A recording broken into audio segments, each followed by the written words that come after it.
Welcome, everyone, to the second episode of Sisters at War. I am Naama Levitz Applebaum from Jerusalem, and together here today is my sister. Adi Busi Levitz. Hi, Nama. It's so good to be here from Sderot.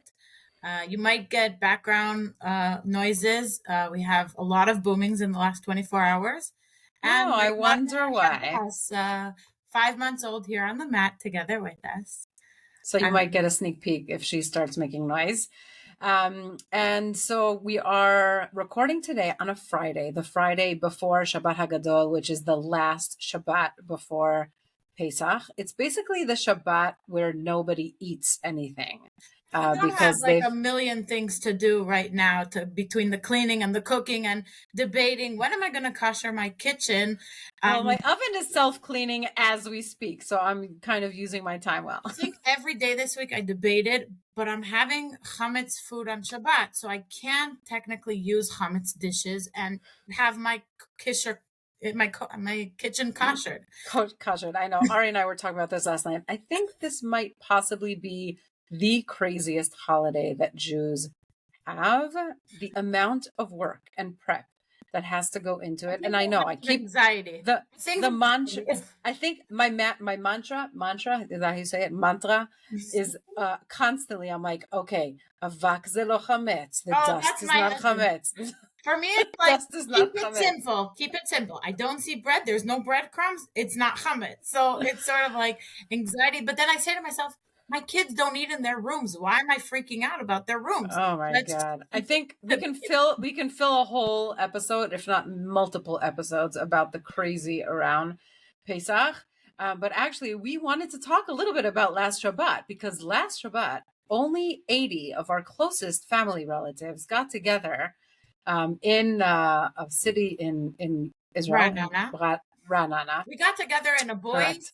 dormitory high school. High school, which was where I got to sleep on the top bunk. It was like throwback to my younger days. And we did this in honor of our grandmother who passed away at the age of 55, our Bubi Rivka. Rivka Rhoda Glickman. And 30 all years of her ago. 30 years ago, right? So children and grandchildren and great grandchildren at this point, right? All got together in order to celebrate her life, which is Just as really a side note, I'm 30 yeah. years old and I'm turning 31 in 1 month. So for me, it was like we have opposite experiences because for me, I know Bobby Rivka through the stories and through how we were brought up with all the funny stories, especially and not when she was sick and dying but actually the fun and amazing, full of life Bobby.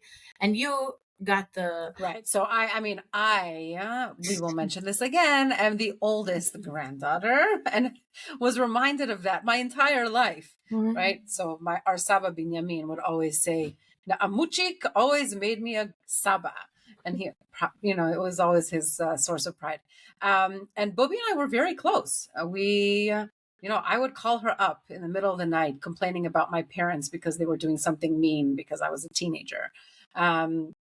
But she passed away on my Hebrew birthday, which I celebrated this week, which I actually never usually celebrate my Hebrew birthday because she happened to pass away on my Hebrew birthday on my bat mitzvah when I turned 12 during the party that our mother had got to celebrate.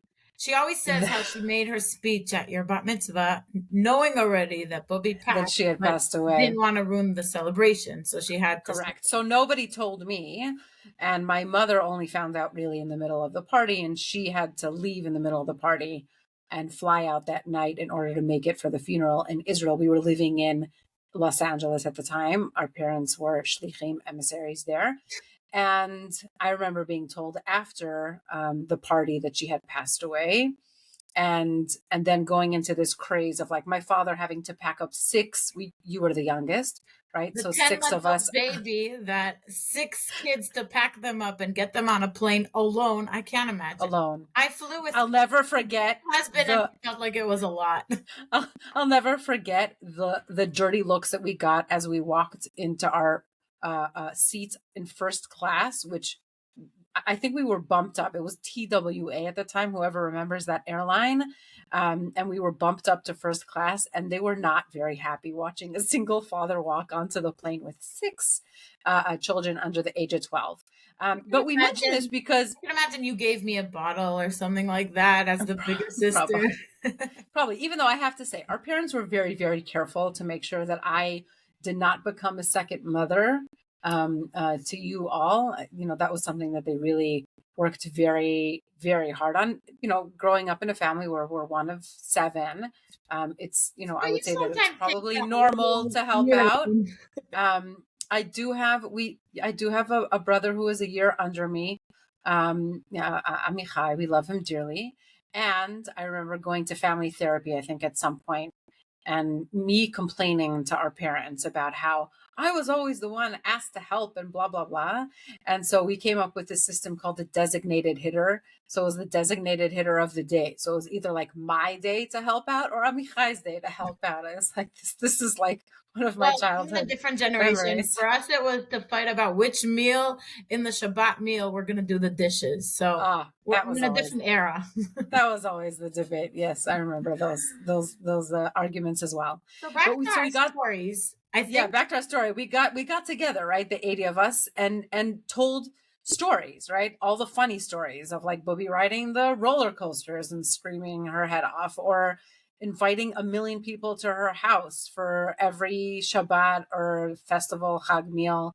And always being kind of we called her the central bus station. They had lived in Jerusalem at the time, and they were always hosting people who were here for the year, or it's also cousins, say or that fourth cousins. she was the wife of a cantor, Saba Binyamin, which it means Yeah. that he was a very central person in the Jewish community in Los Angeles a lot of his life. So he always wanted to, bring home guests, and it was never really predicted who's going to come. So I always remember being told, like, so at some point you just open all the cabinets, like everything that there was, like cans. Let's just bring out food. But I feel like we've all cherished that ability. Well, it was definitely passed down in the genes. Yeah, I there's remember, never a the Shabbat that first Mama's not hosting or one our big first table. year of marriage, which was quite many years ago. I'll never forget the first like half a year. Ari would ask me like, "Why are you cooking so much on Shabbat?" I was like, Yeah, "I don't know. I'm used to the cooking for cats at are least too big. nine We people." do two people meals, so we have either food for It the was rest of the very week. hard. I Invite don't think I more people. actually cooked less. I think we just invited more people. Exactly. That's how we kind of solved that So issue. until today, I invite the neighbors with three teenage girls after I already lit my candles and still have leftovers. So I relate. So mamash. Ay. But then Saturday night, we had some drama here in Israel. And for those of you following the news, which was very hard to miss this week, we had kind of like the Iranian missile, uh, what shower? I don't know. How should I we think say it's a this? really big historical turning point for Israel. The fact that Iran attacked Israel from its soil to Israel directly. And we've started a whole different, you could call it, era in the sense of our relations between Israel, Iran, but also the support from America, Saudi Arabia, Jordan. Like we have so many components that actually came in and showed their support. Allies. We had Um, a lot of allies Saturday night that we were very, very grateful for. and I think And also the yeah, go IDF ahead. showed its big strength and ability and really did an amazing job. But I think the rest of the Israeli society needed a little bit of a balance between the anxiety and humor. Like I was shocked how fast people could write memes in such a humorous way and we're under attack. Like how is this even possible to palate? It was actually hysterical because there was like a video going around of this is what Americans or American Jews are freaking out about the the missiles and the ballistic missiles and the UAVs coming over to Israel, and the reaction of the Israelis is like, what? There's no school tomorrow? Like, they must be kidding. Ad kan. Canceling school Erev Pesach and not being able to clean, or Iran, and everybody voted canceling school. Canceling It's like, school. what's wrong with you people? It's like, don't they know I have to kasher my kitchen? Bad timing. So we did retaliate in some way last night. And the way that I found out about it was I woke up this morning to a friend sending me a WhatsApp message of, are you guys okay? And I was like, oh my God, what happened now? And so I opened up the news and I'm like, great. Why are we bombing So for Iran now? me, Couldn't we wait till after Leila said that? Like, why it's really funny does this have because to happen right now? yesterday we were sitting with neighbors, and for us, we had booms after booms after booms in Gaza. And my neighbor, he's also in the reserves, and he's saying, don't worry, there's not going to be any sirens because we've already discharged them from any ability to shoot. And then the next conversation was Iran. Don't worry, we're not going to react before Pesach. Two things happened yesterday. First, we also there were reacted. sirens right here next to us, and I heard the Iron Dome, even though we didn't. Interceptions, yeah. And second, 5 a.m, we attacked Iran, and I'm like, I don't think I'm gonna be listening to him again, because I feel we're all in this roller coaster of we have no clue, yet we want to be able to function. And I feel like this week, I can't even remember that Sunday, Monday, we were in the roller coaster of our kids being home. Yes, school, no school.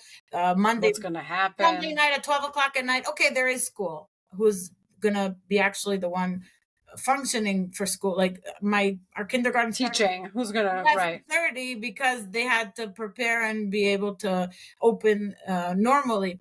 And I think that this is exactly what we're going through, that on the one hand, we're trying to lead a everyday life, but it's not normal. Like, we haven't gone back to routine. This is like, and for me, it does help to have this humor. Like, let's try to make it a little bit funny, because right. Because if you're not gonna, right. What are you gonna do? Laugh or cry, right? So and I think that goes back a little bit to what we were saying before about the stories that we choose to tell. So I've been thinking a lot this week about how are we going to reach, or get to Lela Seder, and to tell the story, right, of Yetziat Mitzrayim, of Exodus, to get through the Haggadah, and on one hand, thinking to myself, wow, I'm so happy that we have tradition, and we have our tekes, we have our ceremonies, we know what we do. There's like a guidebook.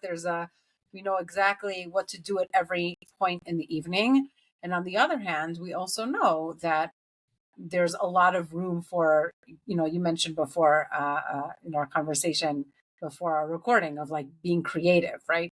On Leila Seder, and how do we really are able to bring in some of the themes of what has been going on for the past 6 months, and how do we, I don't know if I want to say like commemorate, because it's not a Yom Zikaron, it's not a Memorial Day. Yeah, like a lot of but families. How do we bring into it? A lot of families of hostages saying, like, there are those that are saying we have to commemorate. We need to keep Pesach. We need to tell the stories. And there are others saying, as long as my son is in captivity, I'm not celebrating Pesach, because we are captured. We are slaves. We are not whole. We are not, It's not a festival of freedom. It's not a festival of freedom. And I think that this is exactly what is the makeup of the diversity, but also the challenge. Like, it's so hard to be able to celebrate when we have brothers and sisters that are really in in Gaza. And for me, it's like, on the one hand, let's tell the story of Egypt.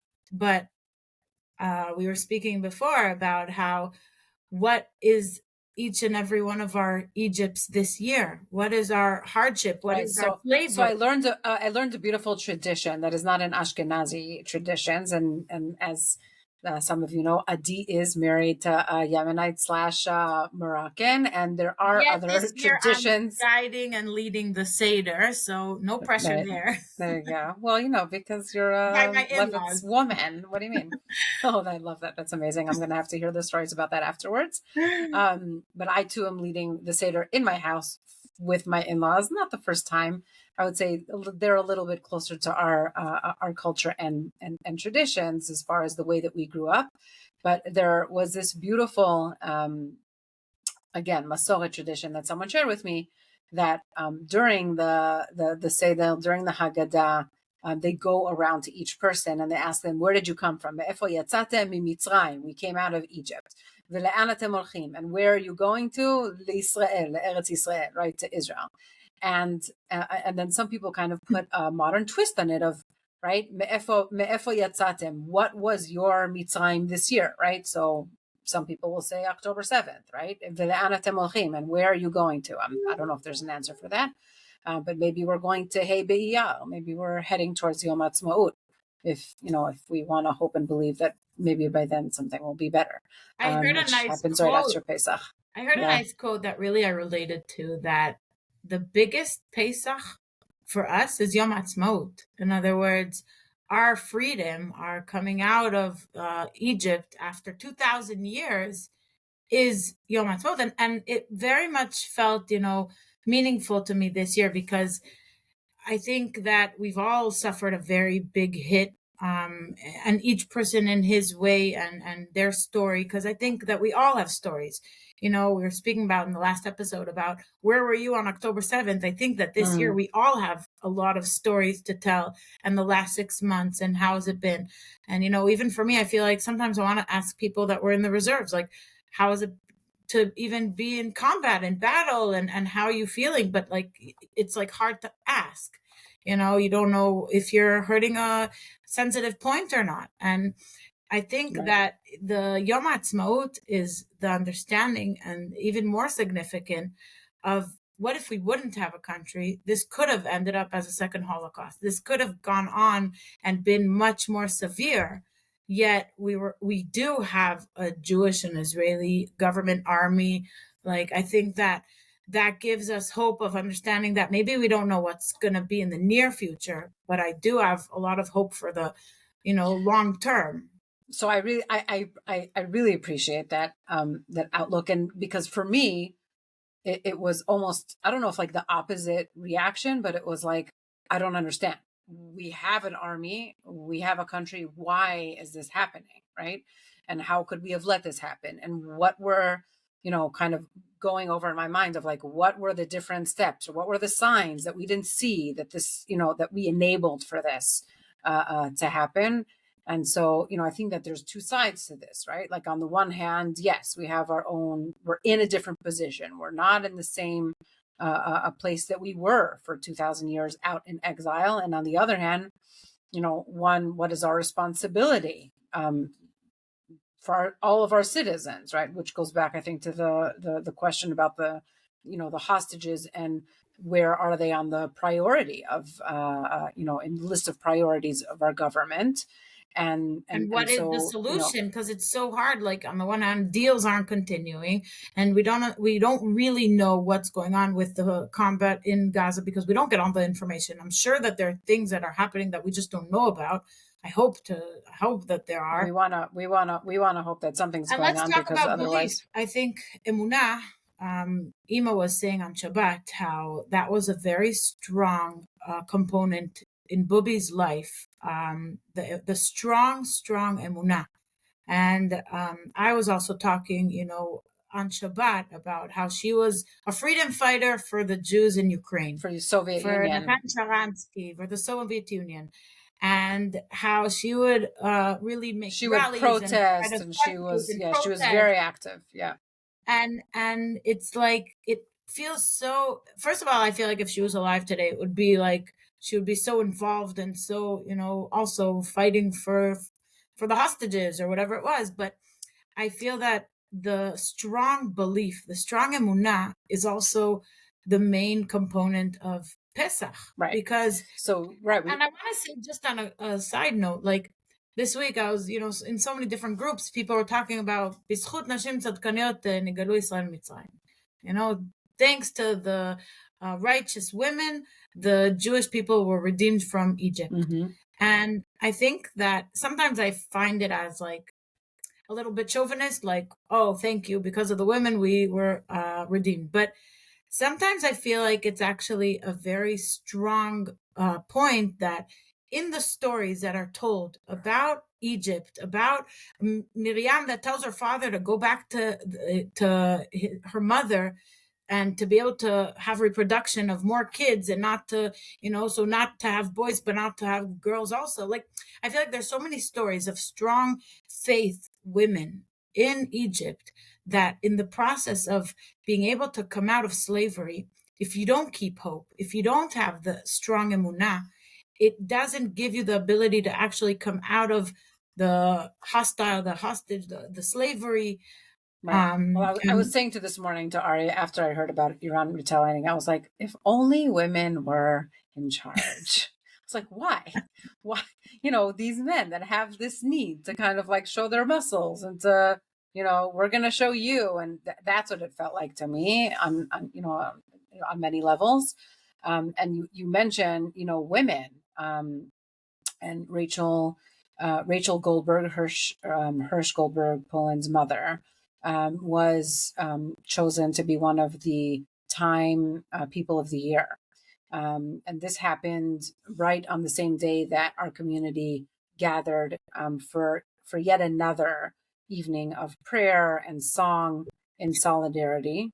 The mayor of Jerusalem ended up showing up kind of unannounced, and there were I would say probably around 1,000 people there.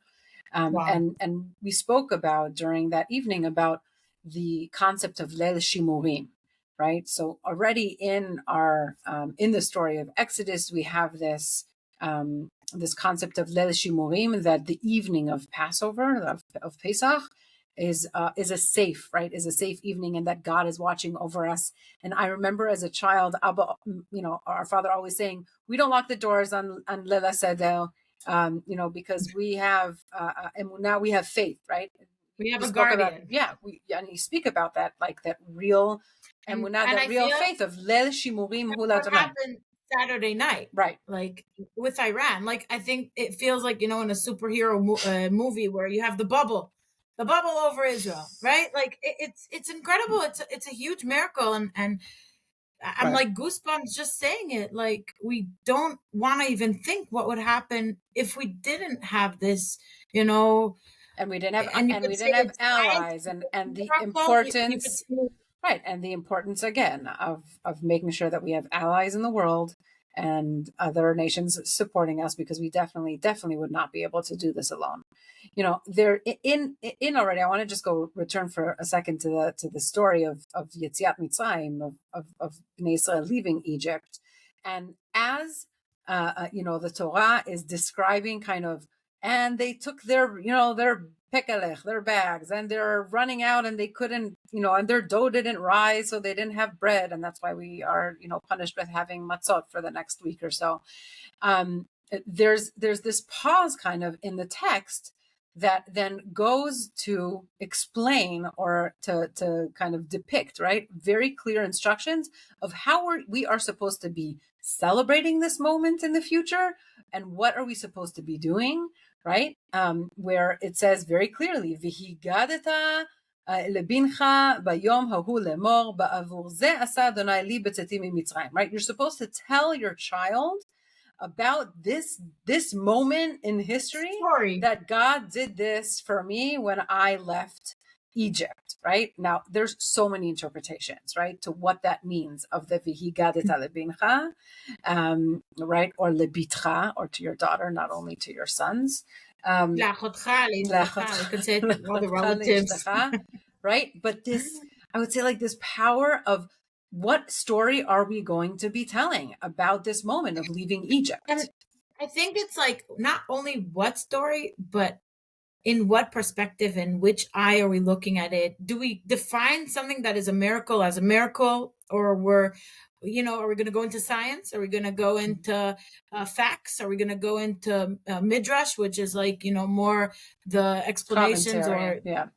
commentary? Like, and I'm just imagining in my head while you're speaking about, like, okay, the sea split into two. You could see it as the sea splitting into two, or just say, oh, there was a tsunami.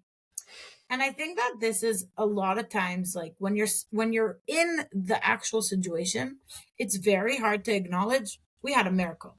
And I think that this is a big part of the Jewish nation, that, on the one hand, we want to we have a strong faith, and if we didn't have this faith, we wouldn't survive 2,000 years of being Jewish with all the anti-Semitism that we've gone through and all the hardships, and like getting up over and over. Like Well, we've had to. to quote the Prince of Egypt, right? It's there can be miracles when you believe. I feel like it's And very but to define it as a miracle, and also to not understate what does it mean to have faith, because it's so hard. Like, and it breaks my heart. Like this morning I was looking at a few articles about like mothers of hostages.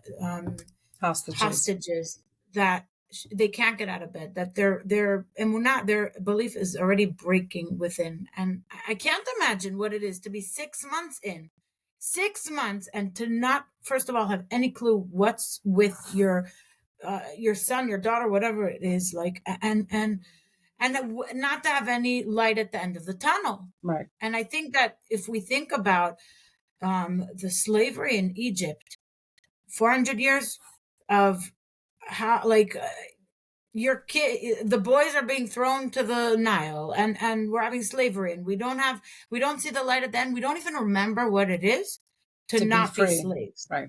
to be free nation. And I think that this big uh, change in the world of the Jewish nation coming out of slavery and becoming a free nation, and to not take anybody into slavery under them, but to really have that ability of, we didn't want to take the Egyptians hostile. We wanted to leave and to be a free nation, to go and to create our land in Israel, to have a thriving society, land. And I think that this is a big desire that we have today as well. Right. Well, To I live. would say that on the other hand, I think that there are a lot of people, including Jews, right, that will hold Jews and Israelis especially to a higher standard because of that, right?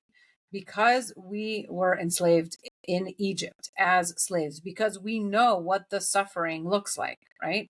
We need to be even more, right? We need to be even more ethical in our And I fighting. We think have to we be are even more. I think we are more. I think that if October 7th would happen anywhere else in the world, people want revenge in, without any uh like, just brutality with what we've suffered through. And I still think that we were able to keep to humane standards of not going and, God forbid, slaughtering not kids and not women and not anything like that, because we don't act like that. I think that we have the moral standard. I wanna agree with you that I think that yes, our army is careful, and I think that our government, and especially a lot of Israelis, because I think that there's also a certain amount of what we're able to hold as far as pain and suffering. We're not seeing the whole picture, and I think that when we turn on the news abroad and we look at CNN and we look at the New York Times, we don't see here the pictures and the images of children that are, that there is starvation in Gaza, that so many people have lost their homes because of the utter destruction that is Gaza. Now, I'm not saying everybody's innocent, but we're talking about over 1 million people, and No, I it's agree with you. And I think for me to be able to return to my home, that my home is still standing in Sderot, is like, I feel like it makes me feel, on the one hand, there's kibbutzim and citizens of Israel. Okay, let's like talk first all on the our whole side. North can't return The home. whole North and a lot of the South, they have no homes to return to. And I think that this is a very big, topic that we're not able to palate and isn't discussed enough and isn't felt by whoever isn't in this situation, like. And there's also kibbutzim that haven't even started to rebuild their homes, and Right. nobody knows I'm not what's saying going to that there's happen. not suffering But on our you know, side. one second. But on the contrary, I don't. I do feel within me, there is a sort of sorrow for an innocent, not innocent. I don't want to get into what innocent means, but a child. A child shouldn't be living without a home, no matter who and where he is. And I think that until there isn't a regime of Hamas, which is a terrorist, Organization. movement Yeah. organization in Gaza, it's almost impossible to be able to come to a really normal situation there. And I think that this is where the world has to come in and not take the blame necessarily on Israel, but human rights needs to also come in on the world to take care of the fact that there won't be a terrorist organization running a country, because only then the kids and the mothers and the people, the men who aren't connected to Hamas, which I'm not sure how many of them are, will be able to rebuild Gaza. Right, but nobody else really. I think we'll leave the Gaza, how to rebuild it for another episode. That's a whole other. Yeah. But I think really getting back to Pesach and getting back to thinking about what has been our Egypt this past year, and where are we going, and knowing that we don't know, right, where we're going. So we might be in the desert for a little bit. We might be in the Midbar, without knowing quite when kind of like that endpoint is. But I want to remind us that at the end of every Passover Seder, no matter where you're sitting, whether I'm sitting in Jerusalem or not in Jerusalem, we end with Lishana Haba B'Yerushalayim Habnuya. That we end our evening, our Lela Seder, our Lel Shimurim, our night of Emunah, of faith, with hoping and praying for for redemption, whatever that means to each one of us, right? It might mean something different for you than for me. And I think I think that's beautiful, and thank you for saying that, because I'm just thinking about how there's a personal coming out of Egypt, and then there's a nationwide, and we have to just think about it in the different circles that we have. It could be us personally, it could be our community, it could be our city, it could be all of the Jews all around the world, not only in Israel. And that's the beauty also of the Jewish nation, that no matter where we are, we're all coming out of Egypt this year. Yep. And with that, I want to say, hopefully everybody can have a special, unique Seder and really come out of slavery and be free nation as we all desire, and hopefully with a peaceful year. And I want to at this point also, before you wish everyone a Chag Sameach and I cut you off, is to ask you to la'asot ma'aseh, to do something different this year at your Seder table. Set a place, an empty place for a hostage that is still being held in Gaza. Add a fifth cup. There are so many different initiatives. There's a special blessing for a fifth cup for the hostages. Set your table with a little bit of yellow. Adi and I are both wearing our ribbons, which we do every day, in order to really keep it at the top of our minds. This is what we need to be talking about. This needs to be present in our everyday. And hopefully by Lela Seder, let them all be home. Amen. Amen. Chag Sameach. Chag Sameach to everyone.